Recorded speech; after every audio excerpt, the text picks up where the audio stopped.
In statistics, an effect size is a quantitative measure of the strength of a phenomenon. Examples of effect sizes are the correlation between two variables, the regression coefficient in a regression, the mean difference, or even the risk with which something happens, such as how many people survive after a heart attack for every one person that does not survive. For each type of effect size, a larger absolute value always indicates a stronger effect. Effect sizes complement statistical hypothesis testing, and play an important role in power analyses, sample size planning, and in meta-analyses. They are the first item in the magic criteria for evaluating the strength of a statistical claim, especially in meta-analysis, where the purpose is to combine multiple effect sizes. The standard error of effect size is of critical importance. The SE of effect size is used to weight effect sizes when combining studies, so that large studies are considered more important than small studies in the analysis. The SE of effect size is calculated differently for each type of effect size, but generally only requires knowing the study's sample size,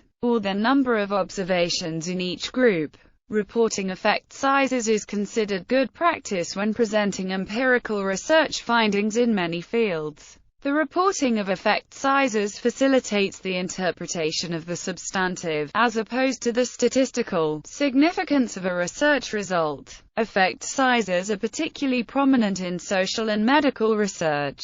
Relative and absolute measures of effect size convey different information, and can be used complementarily. A prominent task force in the psychology research community expressed the following recommendation: always present effect sizes for primary outcomes. If the units of measurement are meaningful on a practical level, then we usually prefer an unstandardized measure to a standardized measure. L. Wilkinson and APA Task Force on Statistical Inference Overview. Population and sample effect sizes. The term effect size can refer to the value of a statistic calculated from a sample of data, the value of a parameter of a hypothetical statistical population, or to the equation that operationalizes how statistics or parameters lead to the effect size value. Conventions for distinguishing sample from population effect sizes follow standard statistical practices. One common approach is to use Greek letters like rho to denote population parameters and Latin letters like R to denote the corresponding statistic. Alternatively,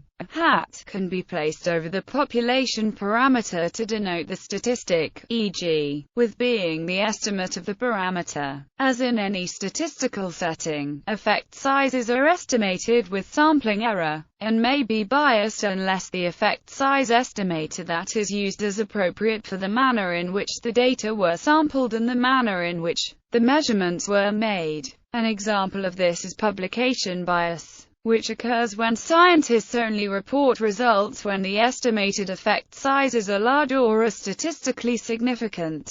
As a result, if many researchers are carrying out studies under low statistical power, the reported results are biased to be stronger than true effects, if any. Another example where effect sizes may be distorted is in a multiple trial experiment, where the effect size calculation is based on the averaged or aggregated response across the trials. Relationship to test statistics. Sample-based effect sizes are distinguished from test statistics used in hypothesis testing, in that they estimate the strength of, for example, an apparent relationship, rather than assigning a significance level reflecting whether the magnitude of the relationship observed could be due to chance. The effect size does not directly determine the significance level, or vice versa, given a sufficiently large sample size. A non-null statistical comparison will always show a statistically significant results unless the population effect size is exactly zero.